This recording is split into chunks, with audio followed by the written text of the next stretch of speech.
எங்களின் உயிரோடும் உணர்வோடும் கலந்து வாழுகின்ற அன்பு உறவுகள் அனைவருக்கும் வணக்கம். நாம் போராடுகிறோம், தொடர்ந்து போராடுகிறோம்.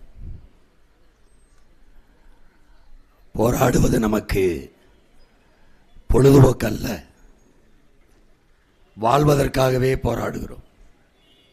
மற்றவர்களுக்கெல்லாம் வாழ்க்கையில் எப்போதாவது போராட்டங்கள், நமக்கு வாழ்க்கையே போராட்டமாக மாறி நிற்கிறது. போராடவில்லை என்றால்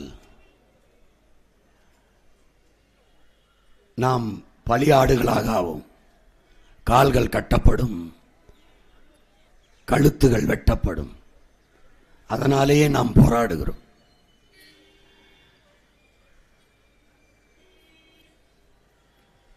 நீண்ட காலமாக நம்முடைய மண்ணில் நம் மக்கள் தூக்கி சுமந்து வந்த துயரங்களும் துன்பங்களும் சொல்லி வடிக்க முடியாது.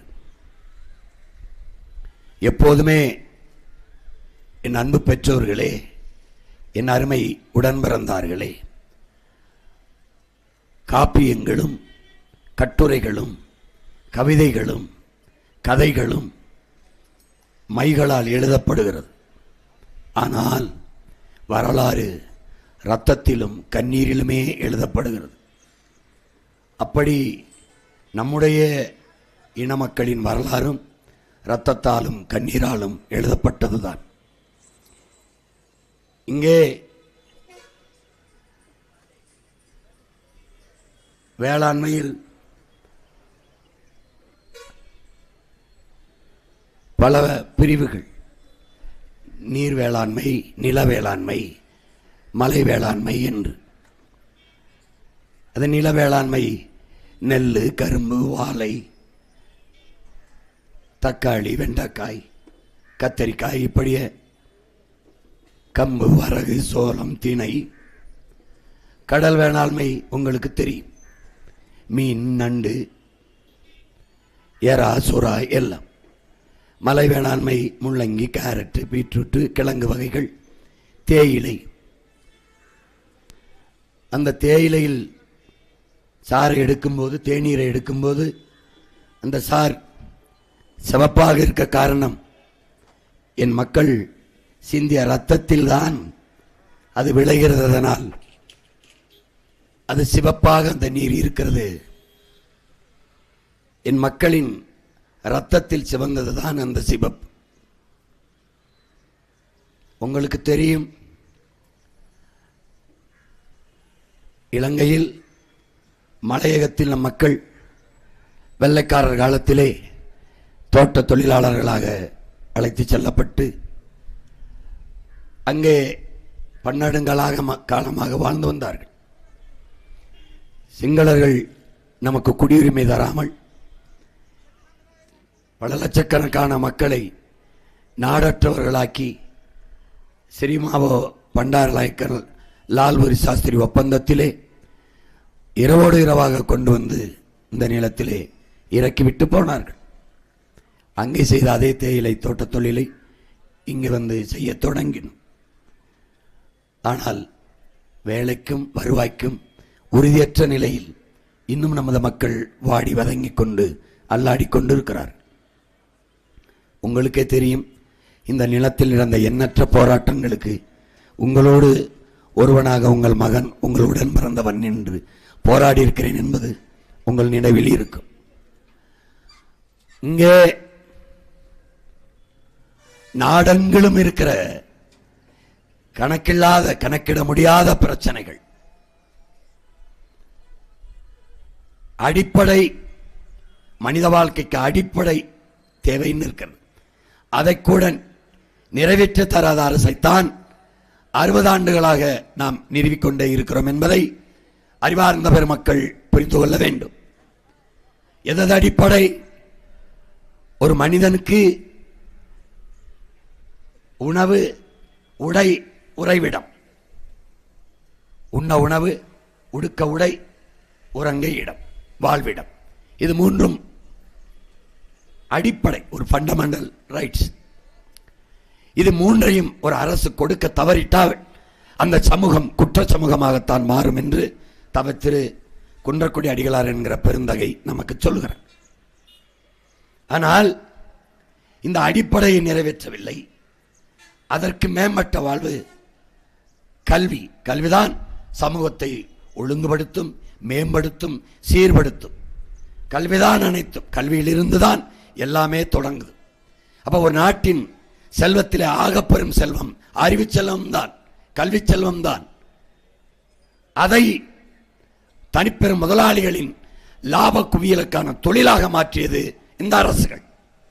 இவர்கள் ஏற்றுக்கொண்ட பொருளாதார கொள்கை உலக வர்த்தக அமைப்பில் WTO என்ற வேர்ல்டு ட்ரேட் ஆர்கனைசேஷனில் இவர்கள் கையெழுத்திட்டு கடன் பெற்றதிலே என் அன்பு சொந்தங்களே, அருமை உடன் பிறந்தார்களே, எது எது சேவை? கல்வி. எது எது சேவை? உயிரை காக்கும் மருத்துவம். எது எது சேவை? உலக உயிர்களின் உயிர் பாலாக இருக்கிற நீர். எது சேவை? மின் உற்பத்தி, பகிர்ந்தளிப்பு. பிறகு எது? சாலை போடுதல், பராமரித்தல், தரமான போக்குவரத்து நடத்துதல், சேவை. ஆனால் இதையெல்லாம் அந்த வர்த்தக அமைப்பிற்கு இவர்கள் ஏற்றுக்கொண்ட பொருளாதார கொள்கைக்கு, இவர்கள் பொருளாதார கொள்கை என்ன? தனியார் மயம், தாராளமயம், உலகமயம், பிரைவேட்டைசேஷன், லிபரலைசேஷன், குளோபலைசேஷன். இதிலே உலகம் சந்தையாகிறது. தனிப்பெரும் முதலாளிகளின் வேட்டைக்காடாக ஒவ்வொரு நாடும் ஆகிறது. நிலமும் வளமும் பெரும் முதலாளிகளின் வேட்டைக்காடாக மாறுகிறது. தாராளமயம், யாரும் வரலாம், எவ்வளவு வேணாலும் நீரை எடுக்கலாம், எவ்வளவு வேணாலும் மனித உழைப்பை சுரண்டலாம், எவ்வளவு வேணாலும் மின்சாரத்தை பயன்படுத்திக் கொள்ளலாம். தாராளமயம், தடையற்ற சந்தை. சந்தை பொருளாதாரத்தை ஏற்றுக்கொண்ட ஒரு நாட்டில் வாழ்கிற மக்களும் சந்தை பண்டம்தான். உள்நாட்டு வெளிநாட்டு முதலாளிகள் உற்பத்தி செய்கிற பொருட்களை வாங்கி நுகர்கிற மந்தைகளாக மக்கள் ஆக்கப்படுவார்கள், ஆக்கப்பட்டு விட்டார்கள். அதுதான். நீ கையில் வைத்திருக்கிற அலைபேசி உன்னது இல்லை, உன்னது இல்லை. சாம்சங் சைனாவுடையது, ஐபோன் அமெரிக்காவுடையது. அதில் இருக்கிற அட்டை அது உன்னோடது இல்லை, சிம் கார்டு உன்னோடது இல்லை, பெரும் முதலாளிகளோடது. நீ மூச்சு விடுவதை கூட அவன் கவனித்துக் கொண்டிருப்பான். எந்த தனி மனித நகர்வும் சுதந்திரமும் கிடையாது. தனி மனிதனுக்கு சுதந்திரம் என்பதே கிடையாது என்று நாட்டின் உயர்ந்த நீதியில் போய் சொல்லுகிறார். உயர்ந்த நீதி சொல்லுது, தனித்தனி மனிதனுக்கான சுதந்திரம் தான் ஒட்டுமொத்த நாட்டுக்கான சுதந்திரம் என்று தெரியாத பைத்தியங்களிடம் நாட்டை அதிகாரத்தை கொடுத்து விட்டு இவன் சொல்லுவான் ஃப்ரீடம் ஆஃப் ஸ்பீச், கருத்து சுதந்திரமா. கருத்து எங்க இருக்கு? கருத்து சொன்னா கழுத்தை நெரிப்பான். இது சுதந்திரம். இப்படி ஒரு வர்த்தக பொருளாதாரத்தை ஏற்றுக்கொண்ட நாட்டில் நாம் நிற்பதால் கூட்டாண்மை நிறுவனங்கள், அதாவது கூட்டிணைவு நிறுவனங்கள், ஆங்கிலத்தில் கார்ப்பரேட் என்று சொல்றமே, அவர்களுடைய வேட்டை காடாக இருக்கிறது. இதில்தான் என் மக்கள் சிக்கிக்கொண்டு தவிக்கிறார்கள். இதை தகர்க்க உங்கள் மகன் நினைக்கிறேன். அப்ப என்ன பொருளாதார கொள்கையை முன்னெடுப்பாய் சீமான்? தற்சார்பு, பசுமை, தாய்மை பொருளாதார கொள்கையை முன்னெடுக்கிறேன். அதை எப்படி கொண்டு போறேன் என்பதை இவ்விடத்தில் இல்லை, கீழே பல தொகுதிகளில் இரவிலே கூட்டத்திலே காணொளி காட்சிகளாக உங்கள் மகன் போட்டு காட்டுகிறேன். காரணம், காகிதத்தில் கொடுத்தேன் என் கனவை. படிக்கிற பழக்கம் உங்களுக்கு இல்லை, வாசிக்கிற பழக்கம் இல்லை, தமிழ் எழுத படிக்க தெரியாத 3 தலைமுறைகள் உருவாகிவிட்டது. அதனால் நீங்கள் படம் பார்த்து பழக்கப்பட்ட பரம்பரை, படத்தில் நடிப்பவனுக்குத்தான் நாட்டை ஆள தகுதி இருக்கிறது என்று நம்புகிற ஒரு கூட்டம். அதனால் நான் உங்கள் மகன் இப்போது படம் போட்டு காட்டுகிறேன். தற்சார்பு என்றால் என்ன, பசுமை என்றால் என்ன, அதில் தாய்மை பொருளாதாரம் என்றால் என்ன என்று உங்கள் மகன் காட்டுகிறேன். விவசாயத்தை, வேளாண்மையை முன்னிறுத்தி கட்டமைக்கப்படுகிற பொருளாதாரம் பசுமை பொருளாதாரம். தற்சார்பு, கையேந்தாமல் இலவசத்திற்கு 1500க்கு வேட்டி சேலைக்கு எண்ணெய்க்கு பருப்புக்கு கையேந்தாமல் வேலை, உழைப்பு, வருவாய், வாழ்க்கை. இதுதான் தற்சார்பு. நீ குன்னூரில் இருக்கிறியா, கொதக்கானில் இருக்கிறியா, உதகையில் இருக்கிறியா, நீலகிரியில் இருக்கிறியா, உன் வாழ்விடத்திலேயே உன் உடன் பிறந்தவன் உன் மகன் உனக்கு அரசு வேலையை தந்து விடுவேன். தேயிலை ஆலைகளை தமிழ் தேசிய அரசு, தமிழ்நாட்டு அரசு தன்மைப்படுத்தும். அங்க வேலை செய்யற எல்லாருக்கும் அரசு வேலையை உறுதிப்படுத்தும். நீ 22 ரூபாய் 50 காசு உனக்கு வருது பச்சை தேயிலை. நீ 12 ரூபா 15 காசுக்கு தான் உனக்கு விலை வருது. உன் மகன் ஆட்சியிலே 25 ரூபாய் 1 கிலோ தேயிலை எடுக்கப்படும். நீ அந்த 25 ரூபாயா 30 ரூபாயா 20 ரூபாயா என்பதை தீர்மானிப்பது நீதான். எப்படி? வேளாண் துறை அமைச்சகத்துக்கு கீழே ஒரு குழு, ஆய்வு அறிவு சபை அங்கே போடப்படும். அதிலே குன்னூர் என்றால் குன்னூரில் இருந்து தேயிலை மற்ற பயிரினங்கள் முட்டைக்கோசு கிழங்கு விளைய வைக்கிற அந்த வேளாண்குடி மக்களில் 2 பேர் உறுப்பினர். உதகை என்றால் அங்கிருந்து 2-3 பேர். அங்கே நீலகிரி என்றால் அங்கிருந்து ஒவ்வொரு நெல் விவசாயி, கரும்பு விவசாயி, பருத்தி விவசாயி, தென்னை விவசாயி, பனை விவசாயி, கிழங்கு விவசாயி எல்லாரிடம் இருந்து 2-3 பேர் பிரதிநிதிகளாக முதன்மையாளர்களாக வந்து அமைச்சவைக்கு கீழே ஒரு குழு நியமிக்கப்படும். அவர்கள் அந்த அரசவை உறுப்பினர்களாக இருப்பார்கள். இந்த காலத்தில் ஒவ்வொரு பருவநிலைக்கும் தேயிலை கிலோ இவ்வளவுக்கு விற்கலாம் என்பதை அவர்கள் பரிந்துரைப்பார்கள். அரசு அதை செயல்படுத்தும். அதனால் விலையை நீயே தீர்மானிப்பாய். அதனால் இழப்பு என்பதும் நஷ்டம் என்பதும் இனி உன் வாழ்நாளில் இருக்காது. ஏன் இதை சொல்கிறேன்? நீ பட்ட துயரத்தை, நீ அனுபவித்த வேதனையை, நீ வடித்த கண்ணீரை உன் அருகில் இருந்து பார்த்த மகன் என்பதால் இந்த உறுதியை தருகிறேன். இவன் உன்னை ஏமாற்ற நினைக்கிறான். நான் இந்த நிலையில் இருந்து அதை மாற்ற நினைக்கிறேன். உனக்கு புரியுதுன்னு நினைக்கிறேன்.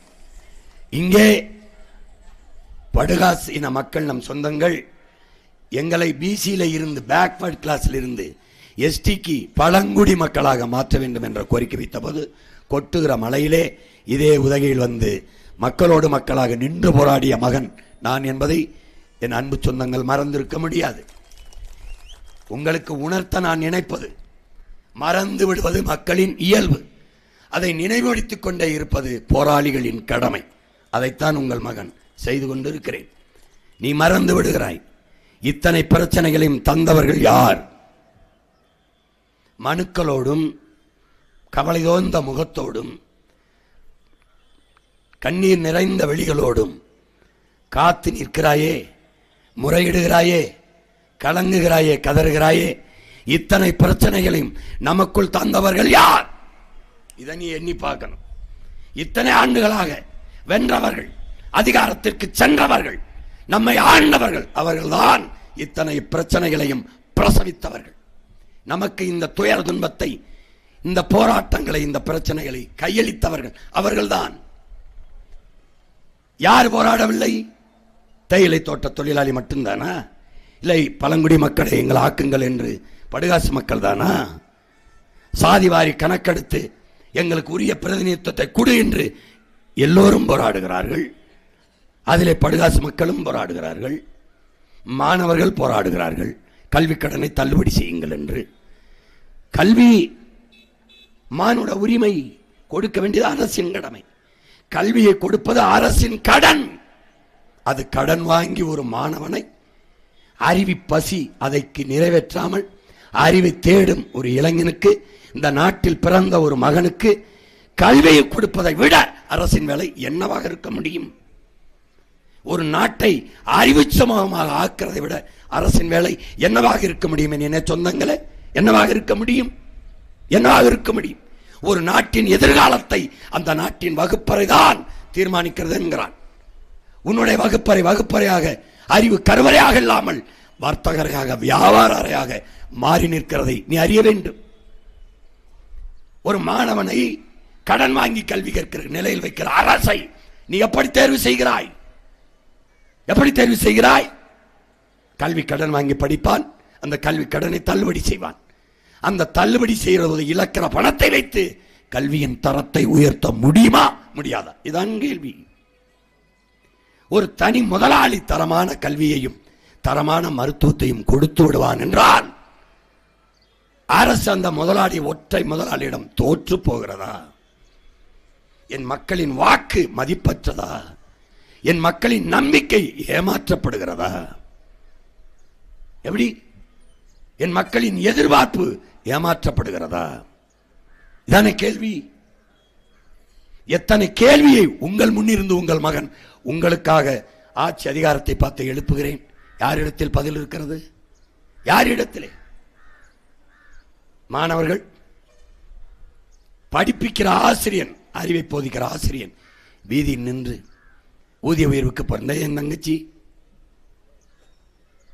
தங்கச்சிக்கு அவருக்கு தகுதி இருந்து வாத்தியார் வேலை கிடைக்கல. அப்புறம் பிடி வாத்தியார் வேலை செஞ்சுட்டு இருக்கும்போது நாடாளுமன்ற தேர்தலில் நிறுத்தினேன். அதுக்கப்புறம் இங்கே வந்த பிறகு பிள்ளைக்கு வேலை கிடைக்கல. எவன் வந்துட்டே கெஞ்சி பார்த்தேன். சரி கொஞ்ச நாள் இரு, அண்ணன் வந்து நமக்கு என்ன எல்லா வேலையும் நம்ம பிள்ளைகளுக்கு கொடுக்க போகிறோம், வாத்தியாரை தான் வேலை செய்யலாமா, நீ இருக்கிற இடத்துல உனக்கு அரசு வேலை தாரேன்னு நிறுத்தி வச்சுருக்கேன். எவ்வளோ முயற்சி பண்ணேன். இது என்ன நம்ம சொல்லி எவன் கேட்பான்? அது என்ன பிரச்சனையாக இருக்குது? அப்போது வாத்தியார் வீதியில் நிற்கிறான், உயிரை காக்கும் மருத்துவம் வீதியில் நிற்கிறான், உலகத்துக்கு சோறு போடுற விவசாய வீதியில் நிற்கிறான், போக்குவரத்து தொழிலாளர் வீதியில் நிற்கிறான், எல்லாரும் வீதியில் நின்ட்டான். துப்புரவு பணியாளர், மகளிர் சுய உதவிக்குழு எல்லாரும் வீதியில் நின்ட்டான். எல்லாரும் போராடுகிறார்கள். இதை உங்களுக்கு முன்பு உங்கள் மகன் எழுப்புகிற கேள்வி. இத்தனை பிரச்சனைகள், இத்தனை போராட்டங்களை தந்தவர்கள் ஒரு பக்கம் தேர்தலிலே நிற்கிறார்கள். இந்த பிரச்சனைக்கெல்லாம் உங்களோடு நின்ற மகன், இந்த பிரச்சனையெல்லாம் தீர்ப்பதற்காகவே வந்த பிள்ளைகள் நாங்கள் ஒரு பக்கம் நிற்கிறோம். இதுல எந்த பக்கத்திலே என் மக்கள் நிற்க போகிறார்கள்? இதுதான் இந்த தேர்தல். புரியுதுன்னு நினைக்கிறேன். நோட்டுக்கு ஓட்டு, நாட்டுக்கு வேட்டு, இது எங்க கோட்பாடு. பணத்துக்கு வாக்கு, உன் இனத்துக்கு தூக்கு, இது எங்க கோட்பாடு. பணத்தை பெற்றுக்கொண்டு வாக்கை செலுத்துவாயானால் நீ ஜனநாயக துரோகி. நீ ஜனநாயகத்தை கொலை செய்துவிட்டு பணநாயகத்தை வளர்க்கிறாய். கேடுகட்ட பணநாயகத்தை வளர்க்கிறாய். நீ முதலாளிகளுக்கான அதிகாரத்தை நிறுவ உன் வாக்கை செலுத்துகிறாய். உழைக்கும் அடித்தட்டு மக்கள், தேயிலை தொழிலாளி, வேளாண் மக்கள், மீனவர்கள், எந்த பாட்டாளி வர்க்கத்திற்கும் உழைக்கும் அடித்தட்டு மக்களுக்கும் அதிகாரம் இருக்காது, அரசியல் இருக்க. விளங்குதுன்னு நினைக்கிறேன். இங்கே போர், மாண்புமிக்க ஜனநாயகம் உங்கள் பிள்ளைகள் இந்த பக்கம், கேடுகட்ட பணநாயகம் இந்த பக்கம். ஒருத்தர் 2000 குடும்ப தலைவிக்கு, ஒருத்தர் 2000, புதுசா வந்த 2500. புரியுதா? நாங்க 2000 கிடையாது, 2000 கிடையாது, ஒன்னும் கிடையாதுப்பா. அப்ப என்ன பண்ணுவ? உனக்கு வேலை தருவேன், நீ 2000 இல்ல 5000 கூட சம்பாரிச்சு கொள்ற வாய்ப்பை தருவேன். அந்த காசை வச்சு வாழ்கிற ஒரு தன்மானத்தோடு தலை நிமிர்ந்து வாழ்கிற தற்சார்பு வாழ்க்கையை தருவேன். அதுதான் தற்சார்பு பொருளாதாரம். புரியுதுன்னு நினைக்கிறேன். உன் கால்களையே நம்பி நீ நடக்கிற ஒரு நிலை. அடுத்தவன் தோல்ல ஏறி பயணிக்கிறது இல்லை. அடுத்தவன் கால்களை நம்பி உன் பயணத்தை செய்கிற முறையை நான் தரமாட்டேன். உனக்கு புரியுதுன்னு நினைக்கிறேன். இதுல எந்த பக்கம் நிக்க போற? நான் தரமாட்டேன். இலவசம், அது ஏமாற்று.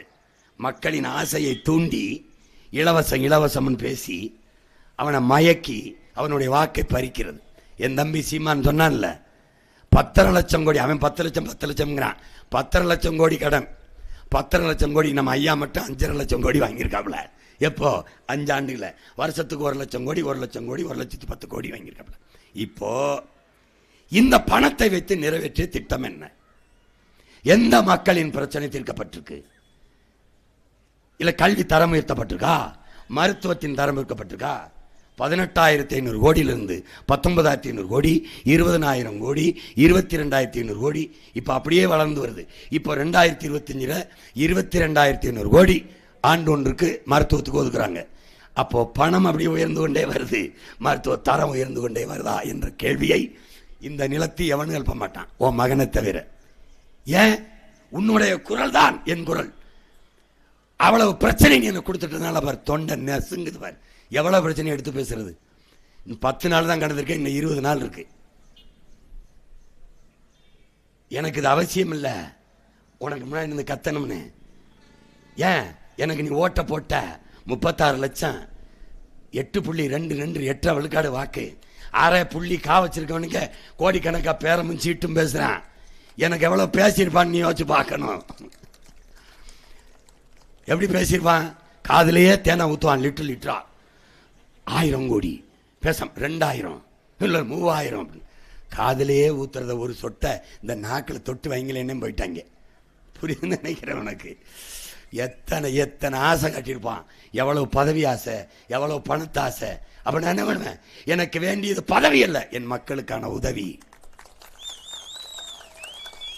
பணமா இனமா நிற்கும் போது நான் வந்தது பணத்திற்காக அல்ல, நான் பிறந்த மாண்புமிக்க தமிழன் என்கிற இனத்திற்காக. ஏன்? ஏன்? அப்படி நின்றவனின் மகன், அப்படி நின்றவர்களின் வாரிசு, கனவுகளை தந்துவிட்டு சென்றவர்களின் பிள்ளைகள் நாங்கள். நாங்கள் காசை தரவில்லை, ஆகப்பெரிய கனவை சுமந்து வருகிறோம். நாங்கள் கோடிகளை கொட்டவில்லை, உங்களுக்கு உயர்ந்த கொள்கையை கொண்டு வந்து நிற்கிறோம். ஏற்பதும் நிராகரிப்பதும் ஆதரிப்பதும் அரவணைப்பதும் உங்கள் கையில். ஓட்டு போடுவதும் போடாமல் போவதும் உங்கள் முடிவு. எது சரி எது தவறு அதை ஆய்ந்தறிந்து செய்யணும். அதான் அறிவு சமூகத்துக்கு அழகு. கற்றறிந்த சான்றோருக்கு பெருமை. அதுதான் ஒரு அறிவாளி என்றால், புத்திசாலி என்றால் அவன் சரியா செய்வான் எதையும். நீயே பொண்ணுக்கு மாப்பிள்ளை பார்த்தா நல்ல பையன், பையனுக்கு பொண்ணு பார்த்தா நல்ல பொண்ணு, சாப்பிட போனா நல்ல சாப்பாடு, சட்டை எடுக்க போனா நல்ல சட்டை, நகை வாங்க போனா நல்ல நகை, தரமான நகை, கலப்படமில்லாத நகை, எல்லாத்தையும் தரம் பார்க்கிற நீ, எல்லாத்தையும் சரியானதை தேர்வு செய்கிற நீ, எல்லாத்திலையும் நல்லதை தேடுற நீ, நாட்டை ஆளுகிறத மட்டும் நாய் நரி நாதாரி பய தருதல பயலா தேர்வு செய்ய. ஏன்? தலைவனை எப்போது நீ தேர்வு செய்வாய்? எப்போது? அரசியல்வாதி அடுத்த தேர்தலை தான் சிந்திப்பான். தலைவன் மட்டும்தான் அடுத்த தலைமுறையை பற்றி சிந்திப்பான். அடுத்த தலைமுறையை பற்றி சிந்திக்கிற தலைவன் கல்வியில் தான் தொடங்குவான். பசியற்ற சமூகம் படைக்க துடிப்பான். மருத்துவத்தின் தரத்தை உயர்த்தி தரமான மருத்துவத்தை என் மக்களுக்கு கிடைக்க செய்வேன் என்று துடிப்பான். உலக உயிர்களின் உயிர் தேவையாக இருக்கிற நீரை விற்பதற்கு அனுமதி இல்லை. அது உலகில் வாழ்கிற பல கோடிக்கணக்கான உயிரினங்களின் தாய்ப்பால், உயிர்ப்பால். அது விற்பனை பண்டம் அல்ல. தடை. தூய நீரை எல்லா உயிர்களுக்கும் கிடைக்க செய்வதும் என் குடிகளுக்கு தூய நீரை கிடைக்க செய்வதும் தான் அரசின் பணி என்று எண்ணுவான். கல்வியை கொடுப்பான், கல்விக்கேற்ற வேலையை கொடுப்பான், அதற்கேற்ற சம்பளத்தை கொடுப்பான், அதை வைத்து வாழ்கிற பெருமை மிக்க வாழ்க்கையை கொடுப்பான். இந்த கனவு எவனுக்கு இருக்கிறது என்று வார். படித்தவன் படிக்காதவன் அனைவருக்கும் அரசு வேலை எவன் கொடுப்பான் என்று வார். எப்படியே படிக்காதவனுக்கு அரசு வேலை கொடுப்ப? தேயிலை தோட்டத்தில் தேயிலை பறித்தறதுக்கு நாட்டினோட எஜுகேஷன் தேவையில்லை, படிப்பு தேவையில்லை. ஆனால் எத்தனை நான் பறித்திருக்கேன் எண்ணி வைக்க எஜுகேஷன் தேவைப்படுது, படிப்பு தேவைப்படுது. ஒரே இடத்தில் படித்தவன் படிக்காதவன் இருவருக்கும் அரசு வேலை கொடுக்கிறேன். கணக்கில்லாத வேலை உனக்கு தர்றேன். உதகை முழுமைக்கு மாட்டு பண்ண போடுறேன், ஆட்டு பண்ண போடுறேன். மாட்டிலிருந்து பால், தயிர், மோர், வெண்ணெய், நெய், பாலாடை கட்டி தயாரிக்கிற தொழிற்சாலைகளை பிரித்து பிரித்து பிரித்து பிரித்து உன் வாழ்விடத்திலே அரசு பணி.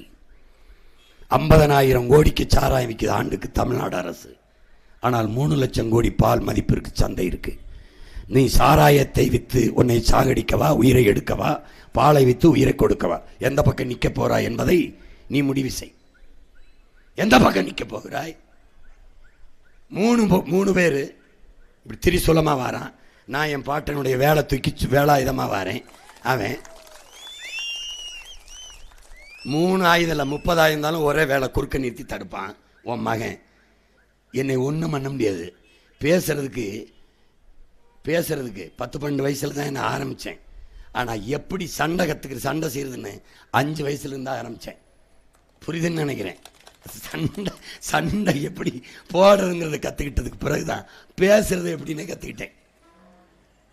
இந்த திமிரு எங்கேருந்து வந்ததுங்கிறா? எதுக்கும் பயப்படாத திமிரு பிறவிக்கணும். என் பரம்பரை வீரம், என் மண் பரம்பரை வீரம், என் முன்னோர்களின் மொத்த வீரத்தையும் மொத்த அறிவையும் ஒத்த மகனா என் தலைவன் பிரபாகரன் சுமந்து நின்றான். அவனுடைய கனவெல்லாம் தூக்கி நின்னான். அவன் மகனுக்கு எனக்கு எல்லாத்தையும் தூக்கி மொத்தமாக வச்சுட்டு போடா அப்படின்னு இறக்கிட்டான். இப்போ நான் மொத்தமாக சுமக்க முடியாமல் என் பிள்ளைகளுக்கு 1/2 கிலோ 1/4 கிலோ பிரித்து கொடுக்குறேன். தூக்கி ஆடுறா அப்படின்னு ஒன்று இந்தவர் என்னை தவிர்க்கவே முடியாது.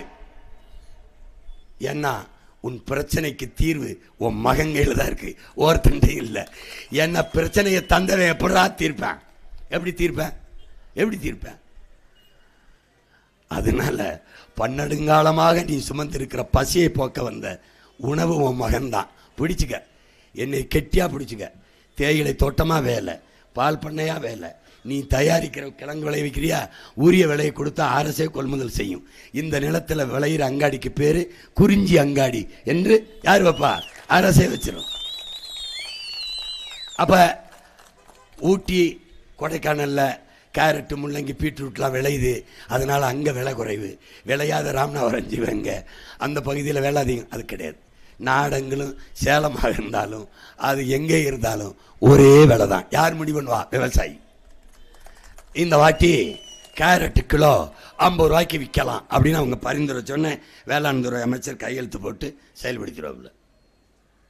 கரும்பு ஒரு தட்டை 20 ரூபாய்க்கு விற்கலாம் அப்படின்னா அதுதான் வேளாண் குடிமகனுக்கு இழப்பை ஏற்படுத்தாதுன்னு பரிந்துரைச்சா அரசு கையெழுத்திட்டு செயல்படுத்திடும். அப்போ ஏன் இதை மகன் செய்கிறேன்னு பாரு. ஒரு வேளாண் குடிமகன் ஏழையா இருந்தா அந்த நாடு ஏழையா தான் கணக்கிடப்படும். ஒரு நாட்டில் ஒரு விவசாயி வளர்கிறான் என்றால் அந்த நாடு வளர்கிறது, பசியற்ற சமூகமாக அங்கே அந்த நாடு இருக்குது என்று பொருள். ஒரு நாட்டில் ஒரு வேளாண் குடிமகன் வாழ முடியாமல் சாகிறான் என்றால் அந்த நாடு இல்லை, சுடுகாடு என்று பொருள். பசி பஞ்சம் நிறைந்த நாடு என்று பொருள். உனக்கு புரியுதுன்னு நினைக்கிறேன். வேளாண் குடிமகன் வேளாண் கடனை தள்ளுபடி செய்கிறேன் என்று அரசு சொல்லுது. உன் மகன் கேட்கிற, ஏன் வேளாண் குடிமகன் விவசாயி கடனாளி ஆகிறான்? இந்த கேள்விதான் நீங்க எல்லாரும் எழுப்பாக்கணும். ஏன் கடனாளி ஆகிறான்? உங்களுக்கு முன்னாடி நான் கேட்கிறேன். சாராயம் காய்ச்சி விற்கிறான்ல, டாஸ்மார்க் சரக்கு, அவன் பல லட்சக்கணக்கான கோடிக்கு அதிபராக இருக்கான். சிகரெட்டு உயிரை கெடுக்கும், அதை விற்கிறவன் கடனாளி ஆகலை. பான்பராக்கு உனக்கு புற்றுநோய் வர வச்சு கொல்லும், அவன் கோடீஸ்வரனா இருக்கான், செல்வந்தனா இருக்கான், அவன் கடனாளி ஆகலை. இந்த சுருட்டு புயல அவன் ஆகலை.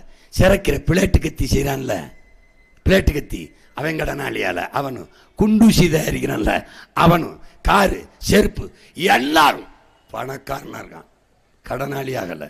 ஏன்? அவன் தயாரிக்கிற பொருளுக்கு விலைய அவனே முடிவு செய்கிறான். ஆனா விவசாயி விளைய வைக்கிற தேயிலைக்கோ அல்லது கிழங்குக்கோ கேரட்டுக்கோ முள்ளங்கிக்கோ தக்காளிக்கோ கத்தரிக்காய்க்கோ அரிசிக்கோ பருப்புக்கோ கரும்புக்கோ வாழைக்கோ தென்னைக்கோ அவன் விலையை தீர்மானிக்க முடியல. இதனால் விவசாயி இழப்பை சந்திக்கிறான், அவன் ஏழையாகிறான், கடனாளி ஆகிறான், வாழ முடியாது சாகிறான். உலகத்தில் ஒரே ஒரு இடத்தில் உன் மகன் இடைத்தரகர் என்ற நிலையை இல்லாது ஒழித்து உழைப்பாளி வேளாண் குடிமகனுக்கும் அரசும் நேரடி சந்தை. எது யார் தீர்மானிப்பா? வேளாண் அமைச்சகத்துக்கு கீழே இருக்கிற அறிவுசார் ஆய்வு அவை இருக்கே, அது சொல்லும். என்ன சொல்லும்?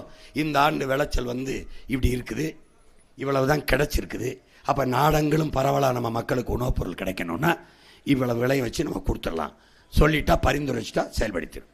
இப்போ வேளாண்மை பெருவெள்ளத்தில் சேதம் ஆயிருச்சு.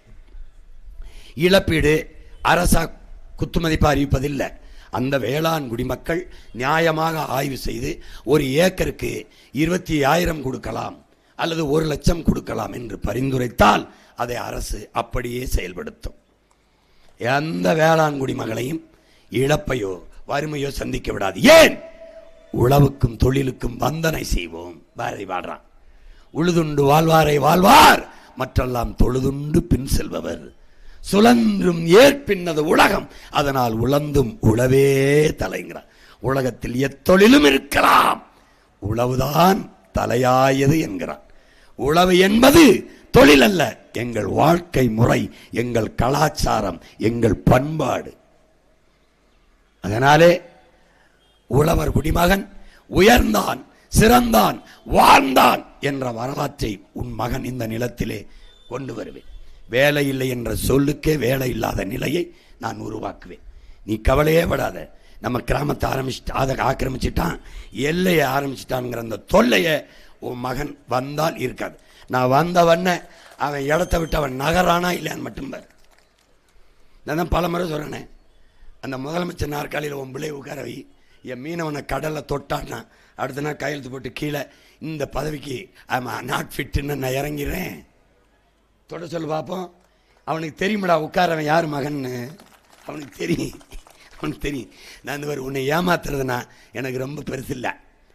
உன்னை ஏமாத்துறது எளிது, மக்களை ஏமாத்துவது எளிது. மக்கள் ஏமாந்து கொண்டிருக்கிறார்கள் என்று உணர்த்துவது மிக மிக கடினம்னு மார்க் ட்வைன் ஒரு அறிஞன் சொல்கிறான். உன்னை ஏமாத்துறது எனக்கு ரொம்ப எரியுது. அவர் என்ன இதா, அவர் என்ன ஃப்ரிட்ஜா கொடுக்குறாப்புல, இவர் ஐயா டோக்கன் 8000 கொடுக்குறாப்புல, நான் வீட்டுக்கு கூட ஒரு ஹெலிகாப்டர் தாரேன், அதுக்கு பறந்து போகிறதுக்கு எரிபொருளும் தாரேன், அப்புறம் நிறுத்துறதுக்கு மொட்டை மாடியிலே ஒரு இடம் தாரேன், பெண்களுக்கு 1000 கொடுக்குறாங்க, தாலிக்கு ஒரு தங்கமா, ஒவ்வொரு பெண்ணுக்கும் ஒவ்வொரு கிலோ தங்கம் தாரேன், அதுக்கு கல்யாண பெண்ணா ஒரு கிலோ வைரம் தாரேன். கேட்க எப்படி இருக்கு, நீ கைதட்டி சிரிக்கிற மாதிரி இருக்குல்ல. ஆனால் அவன் சொல்லும்போது ஏன்டா நீ சிரிக்கலை, எப்படா டேய் ஏன்டா என்னடா ஆச்சு உங்களுக்கு, மனநலம் பாதிக்கப்பட்டு போயிட்டீங்களாடா. டேய் ஃப்ரிட்ஜை கொடுப்பாருடா ஐயா எடப்பாடி பழனிசாமி நம்ம ஐயா, ஃப்ரிட்ஜுக்குள்ளே என்னடா வைப்பா சொல்கிறா. இந்த என் தங்கச்சி எல்லாம் இருக்குது, எதடா வைப்பிய, காய்கறியா, அதை யார் கொடுப்பா, அதை நம்ம விவசாயி தான் கொடுக்கணும், என் ஆத்தாளப்ப தான் கொடுக்கணும். கேரட்டு முள்ளங்கி பீட்ரூட்டு அதை இருந்தால் என் தம்பி தங்கச்சியை தான் கொடுக்கணும், இங்கே இருக்கிற சொந்தக்காரன் தான் கொடுக்கணும். மிக்சியில் எதை போட்டாரப்ப, மிளகா மல்லி மஞ்சள், அதை யார் கொடுப்பா, இந்த பையன் தான், இந்த கலப்பையோட நிற்கிறான் இவன் தான் கொடுக்கணும். அப்புறம் கிரைண்டர் எதை போட்டு கிரைண்ட் பண்ணுவேன், எதை போட்டாரப்ப, இந்த கொடுத்தவன் மண்டையை போட்டாரப்பிய, அரிசி பருப்பு உளுந்து போடுவேன், அதை யார் கொடுப்பா, அவன் தான். இப்ப தெரியுதா, இது எல்லாத்தையும் விட ஆக சிறந்தவன் விவசாயி. அப்படி புரியுதா புரியுதா. விசில் விசில் ஒருத்த உதயசூரியன் பல வருஷமா போட்ட, அவர் வீட்டில் விடிஞ்சது, நாட்டில் இருட்டாயிருச்சு, ரெட்டலைக்கு போட்ட 50 வருஷமா 2 இலையில இருக்கு, தலையில மொட்டலையாக இருக்கு. விசில் தேட்டரில் ஊதுனா இப்போ தெருவில் ஊதிட்டுறான், தேட்டரில் அடித்தான் திரையரங்கில், இப்போ தெருவில் அடிச்சுட்டுறான். ஏன் வந்தோம்னா அவனுக்கும் தெரியல, எதுக்கு கூட போனோம்னு இவங்களுக்கும் தெரியல. 2 பேருக்கு தான் போட்டி, 2 பேருக்கு யாருக்கு 2000க்கு 2500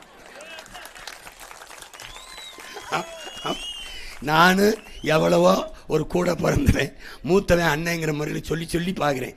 டேய் எழுதி கொடுக்குறோம் நான் மாத்திரான்னு சொல்லி பார்க்குறேன். அவனும் பிடிவாதமா அதையே பிடிச்சி தொங்குறான். எங்கிருந்தா கொடுப்ப, கல்வி கடன் 20 லட்சம் கொடுப்பானா. ஏன்டா 20 லட்சம் கொடுக்குற கடன், நீ என்ன கந்து வட்டி நடக்கிறியா இல்லை வங்கி வச்சு பேங்க் வச்சு நடத்துறியா, என்ன கந்து வட்டியா கவர்மெண்ட்டா, எதுக்கு கடன் கொடுக்கணும், கல்வியை கொடுப்பதுக்கு அரசின் கடன். அந்த 20 லட்சத்தை வச்சு கல்வியின் தரத்தை உயர்த்தி தரமான கல்வி கொடுப்பன்னு சொல்லணும். வேலை இல்லாத இளைஞர்களுக்கு 4000 கொடுக்கக்கூடாது, 40,000 சம்பாதித்துக் கொள்வதற்கு வேலையை கொடுக்கணும். அதை தான் நான் சொல்கிறேன், உனக்கு விளங்குதுன்னு நினைக்கிறேன்.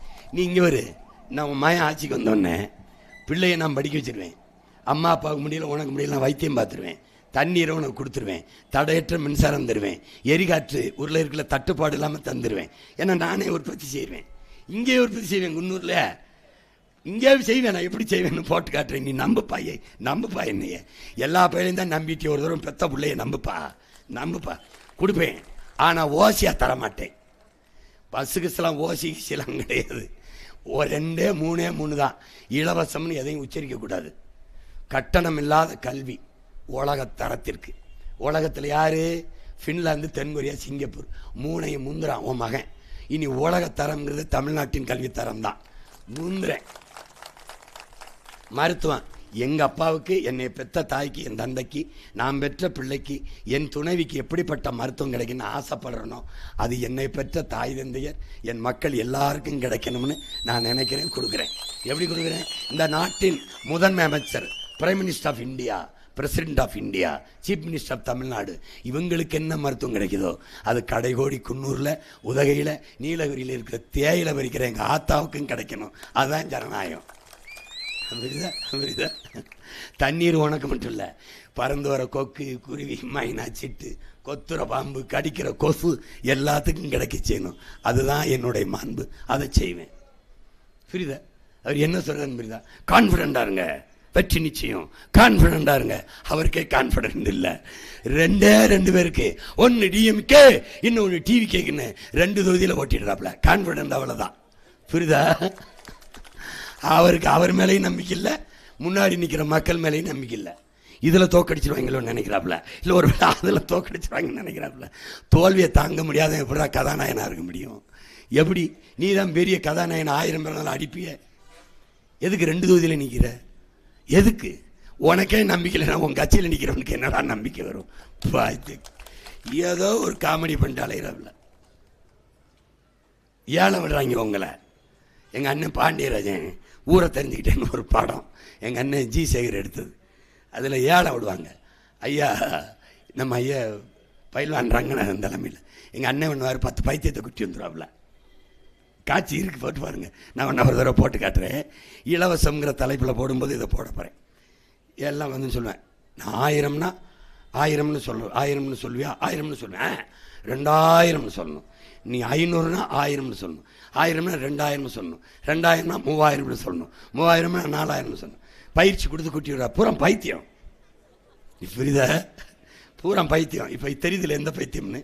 இப்படி வரிசையாக நின்றுக்கிட்டு ஏலதாரர் மதிப்பு 500, 1000, ஒருத்தன் 2000, ஒருத்தன் 3000, ஒருத்தன் 4000, கடைசி அவர் பிம்பிளிக்கு பிடாப்பின்றாப்ல. இந்த பைத்தியங்க தாண்டா அவங்க. ஏய், நல்லா இருப்படா.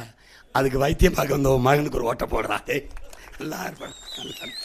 இல்லை, நான் கடைசி வரைக்கும் கையேந்தி பிச்சைக்காரனே வந்து செத்து போகிறேன்னா என்னை விட்டு நான் மறுபடி போய் ஏதாவது ஆடு மாடு மேய்ச்சி விவசாயம் பார்த்து அது பொழைச்சிக்கிறேன். என்னை விட்டு. இல்லை, நீ தன்மானத்தோடு தலை நிமிர்ந்து பெருமையோடு வாழணும்னா இந்த மகனை பிடிச்சிக்க. ஒரே ஒரு ஓட்டை போட்டு நாட்டை என்ற கொடு. உன் பிரச்சனையை தூக்கி சுடுகாட்டில் போடு. காப்பாற்றுறேன், தயவு செய்து காப்பாற்றுறேன். நீ என்ன ஷெட்யூல் ட்ரைப்ஸில் சேர்க்கணும், அவ்வளோதானே. நான் உன்னோட நின்று போராடினவன் மரப்பனவன் தம்பி அண்ணே டே, அதான் உன்னோட நின்று போராடினடா.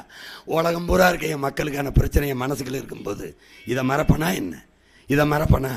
டேய், மக்களின் பிரச்சனையே ஒரு தலைவன் என்பவன் குறிக்கோளோடு பேசணும், குறிப்புகளோடு பேசக்கூடாது. தாளில் இருந்து பேசக்கூடாது, தன் தலையிலிருந்து பேசணும். நீ இப்போ இரு, நாளைக்கு வரைக்கும் இங்கே இரு, தலையிலிருந்து பேசிக்கிட்டே இருப்பேன். உன் காயத்தை என் இதயத்திலிருந்து எடுத்து பேசிக்கிட்டே இருப்பேன். அவன் யாரையாவது பார்க்காம படிக்காம பேச சொல்கிறான். கழக ஆட்சியிலே நம்ம மகளிருக்கு 1000 ரூபா கொடுத்தோம், இப்போ 2000 கொடுக்குறோம். எங்கள் ஐயா, நாம் வங்கி கணக்கில் 10,000 போடுறோம். இவர் நாம் 2800 கொடுக்குறோம். நம்மால் மக்களின் பிரச்சனையை மனதிலிருந்து பேச தெரியாம தாளில் இருந்து படிக்கிறவனை தலைவனை நம்பிட்டு திரியிறியடா. டே, உன் பிரச்சனையவே இதயத்திலிருந்து பேச தெரியாதவனை இந்த நாட்டை ஒப்படைக்கணும்னு துடிக்கிறியே. உன்னை என்ன செய்யலாம்? ஒன்று, என்னை சாப்பிட கூட்டி போய் சோத்தில் வச்சு வச்சு கொன்று நிம்மதியாக என்னை சாக விட்டுரு. இல்லைன்னா நாட்டை கொடுத்துட்டு வாழப்பாரு. என்னத்தையாவது உருப்படியாக முடிவடி. கத்தி கத்தி சாக விடாத. 15 ஆண்டு கத்திக்கிட்டேன். என் பாவமே உன்னை சும்மா விடாது. பைத்தியக்காரா, எத்தனை ஆண்டா கத்துறது? எத்தனை ஆண்டு கத்தி முடிச்சு தேர்தல் முடிஞ்சு போனால் டாக்டர் கூப்பிட்டு உள்ள குழாயை விட்டு காட்டுறான். இந்த பாரு என்ன பாடுபடுத்தி வச்சிருக்காங்க. புண்ணா இருக்கு. இப்படியே பேச்சுருந்தா புற்றுக்கிட்டு வந்துட போகுது. பைத்தியக்காரா, இங்கே பாருடா, 4 மதில் அந்த சுவரை, அது என்னடா அது சின்ன இதுதான்டா, இவ்வளோ போட்டு அடிச்சு புண்ணா இருக்குது. 2 மாதத்துக்கு பேசாமல் இருக்கணும். அதை தவிர வேற ஏதாவது மருந்து இருக்காக்கி கொடு. எனக்கு நான் மூச்சை இழப்பேன், பேச்சை இழக்க மாட்டேன். உனக்கு புரியுதா? ஏன்னா அடிமை உரிமைக்கு பேசுவது விடுதலை வெற்றனம் பேசுறது, நான் அடிமை உரிமைக்கு பேச முடியாது, முழங்கணும். தமிழ் பேச்சு மொழி அல்ல, மூச்சு மொழி, வீச்சு மொழி. தமிழ்நாட்டை புரியுதா? Speech language, it's a spiritual language. அதனால தான் மூச்சு மொழிங்கிறேன். அதனால அந்த மொழியை செத்து போச்சு. இங்கே பாரா, சுப்ரீம் மொபைல்ஸ் எப்படி எழுதியிருக்குன்னு பாரா, தமிழ் எழுத்துறா உச்சரிப்பாங்களா, இதாண்டா தமிழ்னா. சைத்துக்கிட்டு வாழ்ந்துட்டியடா. உன் தாய் சட்டையை கிழிச்சிட்டு பைத்தியமா அலைகிறாளடா. கண்ணு முன்னாடி உன் தாய்மொழி சிதைஞ்சு அழிஞ்சு போச்சடா. உன் முகம் சிதைஞ்சிருச்சாடா. எப்படா உன்னால் தூங்க முடியுது? எப்படி? இது அமெரிக்காவில் இல்லைடா, ஆந்திராவில், கர்நாடகாவில் இல்லைடா, இங்கிலாந்தில் இல்லைடா. உன் சொந்த நிலத்தில், உன் தாய் நிலத்தில் தாய்மொழியை விட்டுட்டியடா. நீ யாரு? நீ யார்? அங்கே பாரு, அங்கே பாரு, வெரைட்டி ஹால். அப்படியே தமிழில் variety hall, variety hall. Tamil எழுத்துறா உச்சரிப்பாங்களா, அது போனா போதுன்னு சின்னதாக இருக்குடா, பெருசாக ஆங்கிலத்தில் இருக்குடா. இங்கிலாந்து நாட்டில் நீ வாழ்றாயிடா, உனக்கு தெரியணும்னு கொஞ்சம் தமிழ் எழுதியிருக்கடா. ஏன் நம்ம எல்லாருமே மொத்தமாக சேர்ந்து கூடி தீ குளிச்சு சாகக்கூடாது? ஏன் சாகக்கூடாது? எதுக்கு வாழணும்? எதுக்கு வாழணும்? மொழியை வரலாறை பாதுகாக்காத இனம் வாழாதடா பைத்தியக்காரா, வாழாது. மொழியை பாதுகாத்த இனம் கடுகளவு இருந்தாலும் மலையளவு உயர்ந்து வாழும். மொழியை அழிய விட்ட இனம் மலையளவு இருந்தாலும் கடுகளவு சிறுத்து வீழும். இதாண்டா வரலாறு. இறைமகன் இயேசு பேசிய மொழியே இல்லடா, செத்துருச்சுற. மூத்த மொழிகளில் ஒன்று தமிழ். கிரேக்கம் அழிஞ்சிருச்சு, தமிழ் விரைவில் அழிகிற மொழியில் இருக்குடா. உன் ஆதி மொழியடா தமிழ். இயற்கையில் தோன்றிய மொழியடா. மனிதனின் உழைப்பிலிருந்து தோன்றியது மொழி என்கிறான் நாம் மாமேதை மார்க்ஸ். காடுகளில் நீ வாழும்போது இந்த குன்றில் தாண்டா, இந்த குன்றில் தாண்டா நீ வாழ்ந்த. அங்கே வாழும்போது நீ குன்றவன் என்று அழைக்கப்பட்டாயிடா. உச்சரிப்பு குறைந்து குறைந்து குன்றி குன்றி குறவனானாயிடா. இப்ப யாரா நீ? நானும் நீனும் குறப்பைய மக்கடா. அதுல இருந்தாண்டா இவ்வளவு வாரிசு, இவ்வளவா உலகம் முழுக்க பரவணும். குன்றில் பைத்தியக்கார. முன்னந்தோன்றிய நிலத்தில் முகிழ்த்தவர், மூத்த தமிழ் மொழி குணர்வில் மூத்தவர், தென்னன் பாண்டியன் குமரி குடிமையர், திசையெல்லாம் பரந்துலகை அளந்தவர், இன்னரும் இயலிசை நாடகம் யாத்தவர், என்றிசை வாய்மையால் ஆண்டவர், இந்திய நாவலம் தேயத்தி இறைமையர். என்ன வியப்படா இவர்கள் தமிழர்கள். வான்முகில் மலையிடை வாழ்க்கை தொடங்கியவர். எங்க சொல்றான்? வான்முகில் மலையிடை வாழ்க்கை தொடங்கியவர், வளர்ந்தரு குறிஞ்சியில் காதலை உணர்ந்தவர். முதல்ல காதலை உணர்ந்தவர், தேனுமில் முல்லை மருதம் நெய்தலை தீர ஆய்ந்து நல் இல்லறம் வகுத்தவர், காந்தரு பொருளையும் கலனியும் கண்டவர். வயல பரப்பு கண்டுபிடிச்சாங்க. கடலின் பரப்பையும் கடந்தயல் சென்றவர். என் தம்பி தெரியுமா? இவர்கள் தமிழர்கள். ஆயினும் என்ன, இன்று இவர்கள் அடிமைகள்னு முடிக்கிறான். நம்ம தாத்தன் பாவலரேறு பெருஞ்சித்தினர். இழந்துட்டியடா, சொந்த மொழியை இழந்துட்டியடா. தாய்மொழியை மறந்த இனம், இழந்த இனம் வாழ்ந்ததாக எங்கடா செய்தி இருக்கு? எங்கடா இருக்கு? வைத்தியக்கார, உன் மகன்கிட்ட கூட 6 மாசத்துல ஒரு வணிக நிறுவனத்தில் என் தாய்மொழியில பேரல் என்ன பேரல, நானே பணத்தை போட்டு எழுதிடுவேன். அப்புறம் எவ்வளவு செலவு பண்ணதை கொடுத்து மாசம் மாசம் கட்டிடுவேன். முடியாதுன்னு என்ன பண்ணுவேன்? உரிமத்தை ரத்து சேர்ந்து பூட்டிட்டு போட்டு போயிட்டே இருப்பேன். தமிழன் காசு வேணும், தமிழ் வேணாமா? என்ன எங்களை பார்த்தா பைத்தியக்கார பையன் நினைச்சுக்கிறியா? தமிழ் மீட்சி உற வேண்டும். தமிழ் மீட்சி தான் தமிழர் எழுச்சி. தமிழ் மீட்சி வர வேண்டும், தமிழர் எழுச்சி வர வேண்டும் என்றால் தமிழர் ஆட்சி வர வேண்டும்.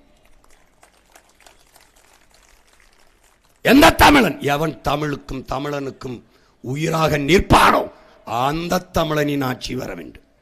இந்த கூட்டத்தில் எவனாவது ஒருவன் உன் மொழி என்றோ, உன் இனம் என்றோ, உன் நிலம் என்றோ, உன் வளம் என்றோ, என் மக்கள் என்றோ, அவர்களின் நலம் என்றோ எவனாவது ஒருவன் உச்சரித்துட்டால் எனக்கு போடாதரா ஓட்ட, எனக்கு போடாதரா அவனா உச்சரிக்கிறானா பாரு. என் காடு, என் மலை, என் அருவி, என் ஆறு, என் கடல், என் காற்று எவனா சொல்றானாடா? சொல்றானா? பிறகு பைத்தியக்கார. இவர் மலையோட வச்சிருக்கிறாரு, காட்டோட பேசிட்டுக்காரு, மாட்டோட பேசிட்டு, அதெல்லாம் இல்லாமல் நீ வாழ முடியாதரா பைத்தியக்காரா, பைத்தியக்காரா. நிலம், நீர், தீ, விசும்பு, காற்று, விசும்பு, வலி, காற்று, விசும்பு, ஆகாயம், இது 5ம் கலந்த மயக்கம்தான் உலகம்னு உன் மூத்தவன் தொல்காப்பியன் சொல்றானடா. நீர், நிலம், காற்று, தீ, ஆகாயம், இதுதான்டா உலகம். இதை பஞ்சபூதம்ங்கிறான்டா. நாம் 50 மாற்றம்ங்கிறோம்டா. அது இல்லாமல் நீ இல்லைன்னா இல்லை, உலகத்திலேயே உயிரும் இல்லைடா பைத்தியக்காரா. செத்து போயிடுவாடா, நீ செத்து போயிடுவ. மரணினா எப்படா வாழும்? நீ இல்லாமல் மரம் வாழும்டா, மரம் இல்லாமல் நீ வாழ முடியாது பைத்தியக்காரா. எந்த உயிரும் வாழ முடியாது. ஏன் ஏன் நாம நற்காற்றை சுவாசிச்சுட்டு நச்சு காற்றை வெளியிடுவோம். மரமும் செடியும் கொடியும் நச்சு காற்றை சுவாசிச்சுட்டு நற்காற்றை வெளியிடும். அதாவது கார்பன் டை ஆக்சைடை சுவாசிச்சுட்டு ஆக்சிஜனை வெளியிடும்.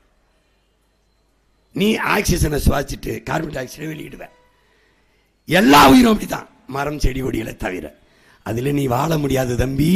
உன் உயிர் காற்று, உன் மூச்சு உன்னிடத்தில் இல்லை, என்னிடத்தில் இல்லை. மரத்திடத்தில் இருக்கடா பைத்தியக்காரா, மரத்திடத்தில் இருக்கு.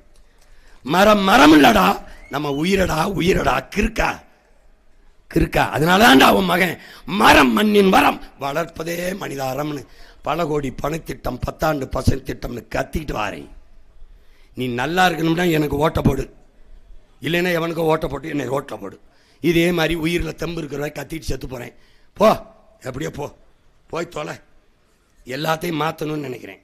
உனக்கு என்ன ஷெட்யூல் ட்ரைப்ஸில் சேர்க்கணும், உன் மகன் சேர்க்குறேன். எல்லாரையும், உனக்கு இல்லை எல்லாரையும் என்ற கணக்கெடுக்கிறேன். நீ என்னவாவிரு, உன் குடிகளின் எண்ணிக்கைக்கேற்ப உரிய பிரதிநிதித்துவத்தை கொடுக்குறேன். நான் எடுத்து கொடுக்க மாட்டேன், எண்ணி தான் கொடுப்பேன்.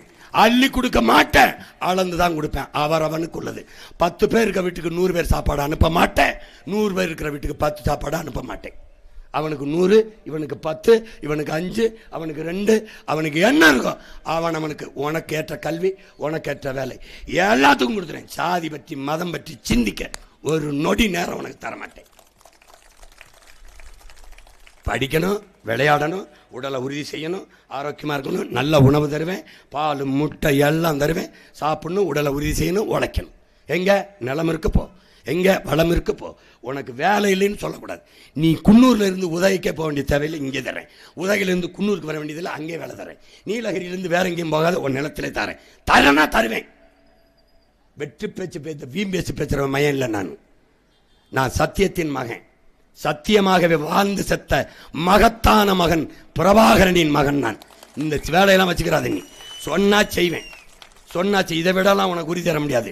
எனக்கு உயிர்ப்பால் ஊட்டிய என் தாய், எனக்கு அறிவிப்பால் ஊட்டிய என் தாய் தமிழ், எனக்கு என் உயிருக்கு மேலாக நான் நேசித்து நிற்கிற என் தலைவன் பிரபாகரன் மீது உறுதி சொல்றேன். நான் செய்வேன், சொன்னா செய்வேன். நான் ஓட நடக்க தெம்பு இருக்குல்லடா, இப்ப கொடுத்துரு. அப்புறம் சக்கர வண்டியில் வர்ற காலத்தில் எனக்கு கொடுக்காத. அதுக்கு இல்லைன்னா என்னை சாப்பிடவான்னு கூப்பிட்டு சோத்தில் வச்சு கொண்டு ஒழுங்கா சிந்திச்சு வேலை செய். சும்மா 1000 500 மானத்தை விற்காதரா, மானத்தை விற்காதரா, மானத்தை விற்காதரா. தமிழன் யார் தெரியுமாடா? யாரு? உழைச்சு வாங்கின நிலத்தடமான வைப்பாயிடா, பாடுபட்டு கட்டின வீட்டை வைப்பாயிடா, ஆட்டை வைப்பாயிடா, மாட்டை வைப்பாயிடா. பணமான வைக்க மாட்டான்டா. உன் தன்மானத்தை விற்கிறியடா. இந்த நாடு கொடுத்துருக்க உனக்கு கடைசி உரிமைடா, வலிமை மிக்க கருவிடா வாக்கு. ஆனால் அம்பேத்கரை படிக்கிறியா? உனக்கு வெறும் பேர் தானாடா, சிலை தானா? படிக்க மாட்டியா? வர கேட்க மாட்டியா என்ன சொல்றாருன்னு? மதிப்பு மிக்க நம் உரிமைகளை சில ரொட்டி துண்டுகளுக்காக விற்பது அவமானகரமானதுங்கிறார். நம்ம தாத்தா தெய்வ திருமகன் முத்துராமலிங்க என்னடா சொல்றாரு? வாக்குக்கு காசு கொடுக்கிறவன் பாவிங்கிறார். யாரு இந்த பாவி? பாவிக்கு தாண்டா நீ பதவியை கொடுத்துக்கிட்டே இருக்க. அந்த காசை வாங்கி கொண்டு வாக்கு செலுத்துகிறவன் தேச துரோகிங்கிறவன். நீங்களாம் தேச துரோகிகளா இல்லையா? ஆமாவா இல்லையா? நோட்டை வாங்கிட்டு ஓட்ட வைக்கிற, அவன் இந்த நோட்டை வாங்கிட்டு அந்த ஓட்டை வாங்கிட்டு நாட்டை வைக்கிறான். இதானடா 60 வருஷமா நடக்குது. இதானே உன் மேல அக்கறை இருக்கிறவன் ஏன்டா எதையும் கொடுத்து ஏமாத்த நினைக்கணும்? ஏன் அவன் ஏமாத்த நினைக்கிறான்? உன் பிள்ளை இதை மாத்தணும்னு நினைக்கிறேன். நான் கையேந்தினா பிச்சைன்னு சிரிக்கிறேன், சீமா கையேந்திரேன் பிச்சைக்கார பையன். நம்ம எல்லாரும் சேர்ந்து கையேந்தினா அது எப்படா பிச்சை இல்லாமல் இலவசமாயிருது?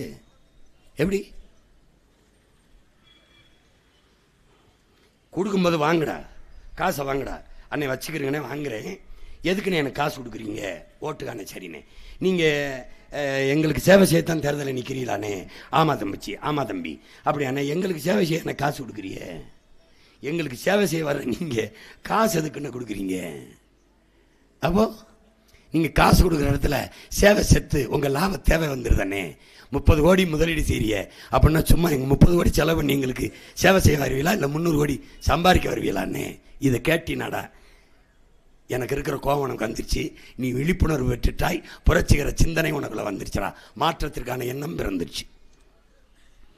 இலவசம் கொடுக்குறிய, இலவசத்தில் இழக்கிற பணத்தை எங்கிருந்து எடுக்கிறிய? எங்களுக்கு கொடுக்கும்போது காசு இல்லாமல் கொடுக்குறிய. நீங்கள் இந்த கடையில் வாங்கும்போது காசு இல்லாமல் வாங்கினீங்களான்னு கேளு. காசு கொடுத்தானே வாங்கினீங்க, அந்த காசை எங்கிருந்து எடுத்த, எப்படி கொடுத்தான்னு கேளு, பதில் இருக்காது. இதை கேட்க தொடங்கிட்டினா நீ வென்றுட்டாடா, நீ வென்றுட்ட. உனக்கு நான் தேவைப்பட மாட்டேன், நீ வென்றுவ. அதனால் இங்கே நடக்கிற நீலகிரி மாவட்டத்தில் நடக்கிற இந்த 3 சட்டமன்ற தொகுதி என் பிள்ளைகள் அவர்களை தாண்டி வேற ஏதாவது கட்சி வேட்பாளராக நிறுத்தியிருந்தா சொல்லு. இங்கே குன்னூர் சட்டமன்ற தொகுதியில் இளநிலை கணினி பயன்பாடு கற்ற என் அன்பு தங்கை தீனு அவர்களுக்கு நீ விவசாய சின்னத்திலே வாக்கு செலுத்து. நீ எந்த கோரிக்கையெல்லாம் என்னிடத்தில் வைக்கிறியோ அதை என் தங்கை நிறைவேற்றி தருவாள். இது உறுதி உறுதி உறுதி. நான் தேவையில்லை, என் பிள்ளையே நிறைவேற்றிடுவான். தீனுக்கு வாக்கு செலுத்தி நீ விவசாய சின்னத்தில் வெற்றி பெற செய். அடுத்ததாக முனைவர் ரகுபதி பீமன் என் அன்பு தம்பி உதகை சட்டமன்ற தொகுதியிலே போட்டியிடுகிற என் அன்பு தம்பி, அவருக்கு நீ விவசாய சின்னத்திலே வாக்கு செலுத்தி வெற்றி பெற செய். என் பிள்ளைகளை வெற்றி பெற செய்ய நான் வர வேண்டிய தேவையில்லை. எல்லா பிரச்சனைக்கும் அவர்களே தீர்வு காண்பார்கள். அவ்வளவு அறிவும் ஆற்றலும் என் பிள்ளைகளுக்கு கொடுத்து தான் நிறுத்தியிருக்கு. எதுக்கு தேர்தலுக்கு வந்தோம், எதுக்கு கட்சிக்கு வந்தோம், எதுவுமே தெரியாமல் தற்கொலையோ விசில் அடிக்கிற பயிர்களோ இல்லை. உலகத்தை விவரு இனத்திற்கு எதிராக நிற்கிற துரோகிகளை எதிரிகளையும் துரத்தி அடிக்கிற வீரங்க என் பிள்ளைங்க. ரகுபதி பீமன் அவர்களுக்கு விவசாய சின்னத்திலே.